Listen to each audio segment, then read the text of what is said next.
Venezuela logra un importante apoyo de Rusia y Turquía. El intercambio comercial entre los países incluirá el petróleo, el oro, armas, alimentos también. ¿Cuál es el alcance de estos acuerdos? Lo analizamos con Alejandro Arreaza, economista para Latinoamérica de Berkeley desde Nueva York. Alejandro, qué gusto saludarte. Buenos días, buenas noches ya prácticamente. ¿Por qué negociar con Venezuela, un país que pues no puede prometer mucho, ni siquiera diría yo en este momento una conveniencia geopolítica o representa algo importante para Rusia y para Turquía, Alejandro? Bien, lo primero que yo diría sobre estos acuerdos es que hay que tomarlos con un grano de sal, pues, ¿no? Pues, hasta ahora no tenemos mayor detalle de los proyectos a los cuales iría destinada la inversión que anunció el presidente Maduro que se haría, y en realidad todas las señales que vemos hasta ahora van exactamente en la dirección contraria, o sea, una reducción de la exposición y del volumen de comercio que tiene Venezuela con cada uno de estos países que tú has mencionado, pues, ¿no?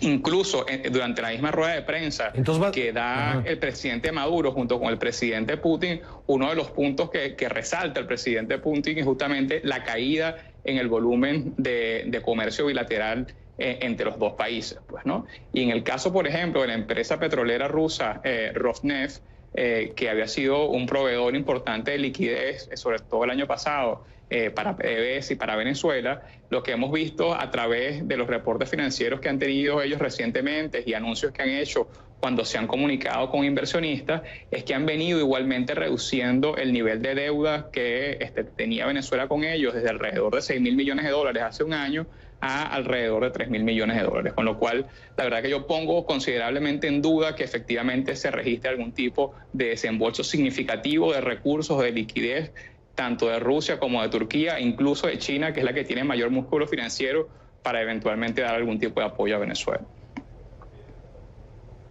Y es en ese contexto que mencionas, es decir, cuando hay una disminución de los lazos comerciales entre estos países, este triángulo de Turquía, Rusia y Venezuela, cuando se da este encuentro. O sea, es decir, hay un gesto político de tratar de mejorar las cosas, así lo tratan de vender por lo menos Vladimir Putin y el presidente Nicolás Maduro. Bueno, nos dices, no tienes mucha expectativa de que esto realmente genere algo, pero sin duda para Venezuela es importante tener estos aliados. Sí, creo que tú haces hincapié en el punto clave de este tema, pues, ¿no? Que lo que hay en realidad es un apoyo político, un respaldo de alguna manera con intereses de mantener la tensión geopolítica que ha existido entre Occidente y Rusia, más que un apoyo financiero que realmente brinde un respiro al gobierno del presidente Maduro. No se habla de la apertura de líneas de crédito, no se habla, ¿no? De eso, ese tema no fue muy expuesto durante la conferencia de prensa, y tampoco sabemos a ciencia cierta cuánto vaya a ascender este intercambio comercial o esta propuesta de incrementar el flujo comercial.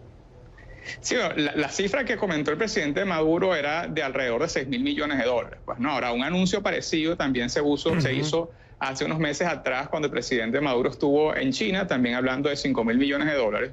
En el mejor de los casos para el gobierno de Venezuela, yo diría que si es que existe algún tipo de proyectos y algún tipo de financiamiento, va destinado específicamente al desarrollo de esos proyectos en los cuales están vinculadas empresas chinas o Rusia. O sea, no es desembolsos de liquidez que van a estar a libre disponibilidad para el gobierno de Venezuela. Y la experiencia que tenemos de casos anteriores donde efectivamente sí se ha hecho algún tipo de desembolso, es que estos proyectos han tendido a evolucionar muy lentamente y no se han desembolsado ni siquiera los recursos que se habían comprometido. Un caso clave allí es el proyecto Sinovenza, que es uno de los proyectos petroleros más grandes en los cuales hay participación china en Venezuela, que le aprobó a Venezuela alrededor de $4.000 millones hace más de 5 años, y hasta el momento no se ha desembolsado ni siquiera la mitad de esos recursos, y obviamente no se ha logrado incrementar producción petrolera en los niveles que originalmente estaba planeado. No conozco mucho las cifras, pero sé que un proyecto de infraestructura petrolera está alrededor de entre $5.000 y $10.000 millones aproximadamente, depende de lo que se hable, si es una refinería o es un oleoducto, en fin, pero parece realmente poco marginal comparado a la necesidad que tiene en este momento de inversión y de liquidez un país como Venezuela. Efectivamente, o sea, solamente para mantener los niveles de producción que tiene Venezuela, necesitas alrededor de $10.000 millones al año, ¿no?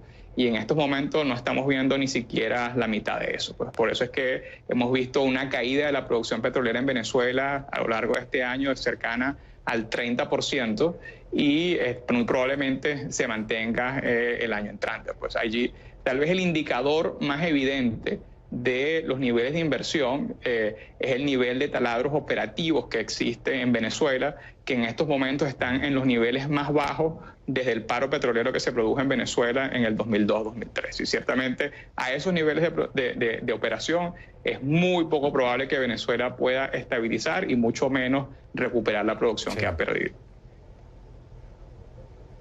Alejandro, se habla también de minería. ¿Es una potencia minera Venezuela para la inversión china o, por ejemplo, la rusa y la turca? Y por otra parte, ¿te preocupa el que las armas estén dentro de este acuerdo? Uno supone que las armas son más bien de Rusia hacia Venezuela y no al revés, ¿no?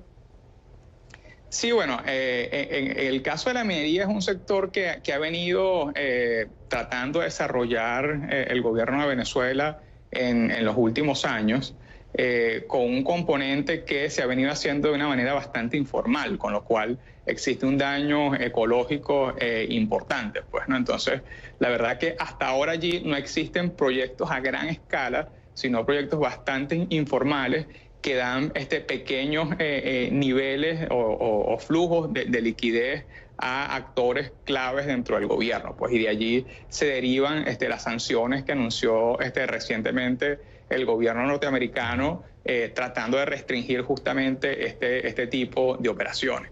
Allí tal vez el rol de Turquía es que en la medida que se ha ido cerrando todo el hemisferio occidental, si se quiere, para Venezuela, y Venezuela ha ido quedando aislada, Turquía sí ha servido como un operador para ese tipo de transacciones que son puntuales. Pues estamos hablando de tal vez un volumen comercial de $1.000 millones, que no es despreciable, pero ciertamente tampoco es algo que hace una diferencia para una economía del tamaño de la venezolana. En el caso del financiamiento de armas, sí ha habido un comercio entre Rusia y Venezuela, incluso desde antes del presidente Maduro, desde que estaba el presidente Chávez, y allí lo que se hizo fue que se financió la compra de aviones y de armamentos que hizo Venezuela en ese momento. Y lo que ha pasado es que Venezuela no ha podido cumplir con esos pagos con el gobierno ruso y ya 2 veces se ha tenido que renegociar esa deuda, ¿no? Y un comentario muy interesante fue el que hizo el viceministro de Finanzas ruso, que recientemente estuvo en Venezuela, donde justamente resaltó que dado los problemas que existían con la deuda que ya está acumulada, era poco probable que existiese algún tipo de desembolso, y lo que se está hablando en realidad era de algún tipo de asesoría, de asistencia técnica de parte del gobierno ruso al gobierno de Venezuela. Por eso yo de nuevo te digo que pongo muy en duda que exista algún desembolso significativo de liquidez por parte de Rusia hacia Venezuela. Gracias, Alejandro. Alejandro Arreaza, economista para Latinoamérica de Berkeley desde Nueva York. Gracias por estar con nosotros, Alejandro. Nosotros seguimos en CNN Dinero y cuando volvamos